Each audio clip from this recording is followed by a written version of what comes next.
Hello, my name is Glenn A. Baker. In 1980, I had the rare privilege of sitting down with the late Roy Orbison in Sydney, Australia, for an extensive and far-ranging interview. During our warm and comfortable conversation, we covered myriad bases, from the very beginning of his career in Texas to his days headlining over the Beatles, Rolling Stones and Yardbirds. Roy talked freely about the highs and lows of his years in music, answering each question with a polite deference and an honest desire to inform.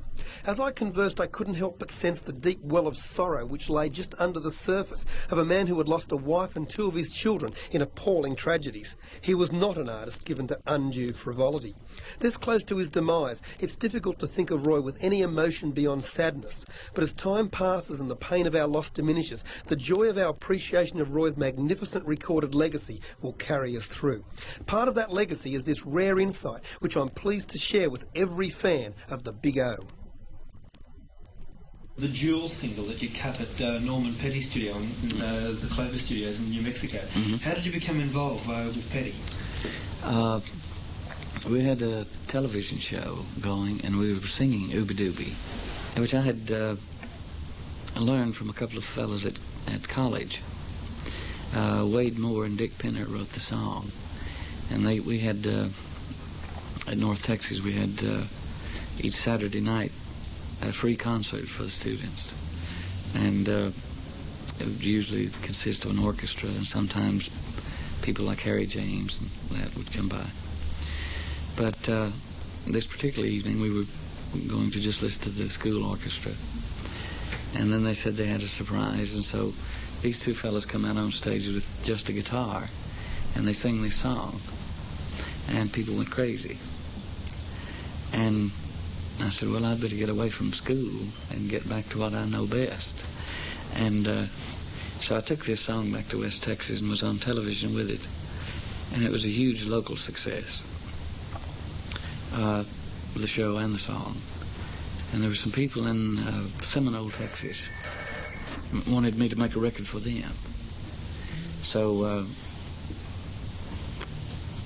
they paid for the time, and we're going to start a record company, is what they were going to do.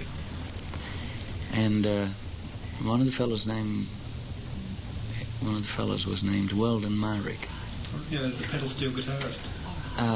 Sorry, not Myrick, you're right. Weldon Rogers. I'm glad you're here. One of the fellows' name was Weldon Rogers. And the fellow who was putting up the money for Weldon Rogers' venture had a daughter named Jean. So Weldon and Jean, if you take the first part of Jean's name and then put first part of Weldon's name, it comes out Jewel. So that was the reason for the naming of the record company, Jewel. And they paid for the session. It was the first custom session that Norman Petty ever did. He had built the studio for the Norman Petty Trio. He and his wife Vi, or Di, and somebody else. And he had this huge truck or lorry with the thing that brought the organ down, hydraulically. But anyway, it was the first custom session that he had. And from that, I recorded Ooby Dooby and Trying to Get to You. And I had tried to get in touch with Sam Phillips. I did get in touch with him, but I didn't make any headway in getting a contract. And so I brought this record back. I'd signed the contract with these people, and I was 17 years old, I think, or 18. Anyway, I was underage. This was 1956. Yeah. And interesting that Elvis had kept trying to get to you in the same year. Yes. Yeah, I found out when I got to Sun what the deal was there. I took this recording from Clovis to Cecil Hollifield, who was a record buyer and owned music outlets in West Texas. And he played it on the phone for Sam Phillips. Called Sam, like on the spur of the moment right there. And Sam said, I can't hear anything. He said, you'll have to send it to me. So when he sent him, Sam called back, and Mr. Hollifield called us and said, can you be in Memphis in 3 days? And I said, yeah, we will. So that meant that I was under contract, but I had the opportunity to be with Sun Records. And so I asked my dad about it. I said, what am I to do here? I said, I've got a contract signed, and I've got the chance of a lifetime to go with Sun Records, just to be on the label. You know, Sun Records was that important at that time? Well, to me it was. To see, just being on a label almost meant you were a star. You didn't have to have a hit record, but just be a recording star of stage, screen, and radio. So Sun wasn't entirely regional. It was a major label in the South. No, it was regional. It was the Texas, Arkansas, Mississippi, and Alabama, really. But what they had was something that no other company had, and it wasn't what you might think or what you might have read.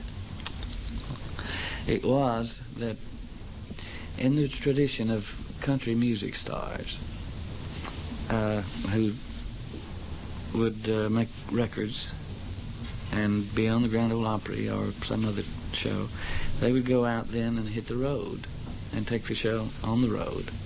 So there was a whole network of country music promoters. Well, everybody at Sun Records didn't know any difference. Now, this wasn't done in the North, the East, the West, anywhere but Sun Records.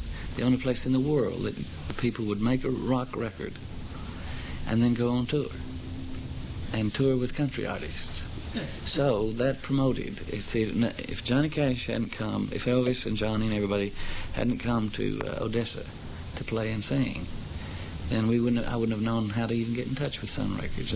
It said Memphis, Tennessee, but there was no phone number. It was amazingly sophisticated without even realizing. Exactly. It was the best promotion in the world that Sun Records could get. Okay. Because I remember, in my studies of Elvis, that when Elvis started recording for Sun, his booking schedule for the next 2 years was just unbelievable. Yeah. He just never stopped touring. Never stopped. Made $150 a night. Yeah. And they all pooled their money and had bought a Cadillac.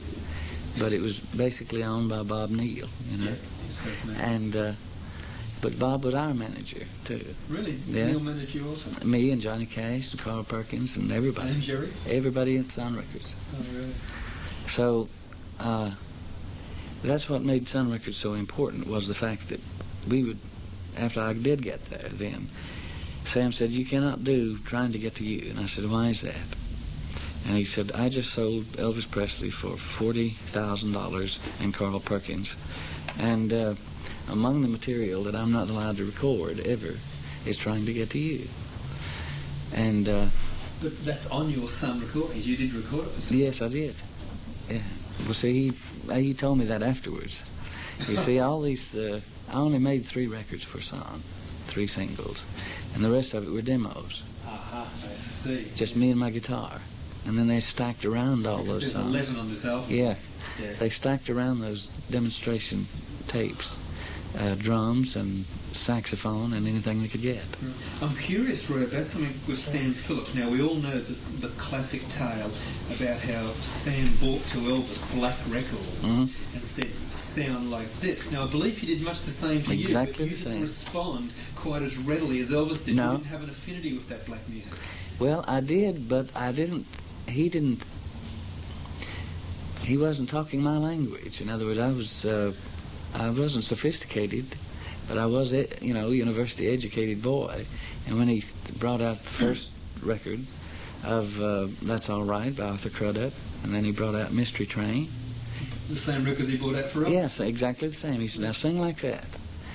And if he'd have said sing with the same emotion and the same feeling, in everything that you do that this man is doing, then I would say, I understand exactly what you mean, but I didn't understand what he meant.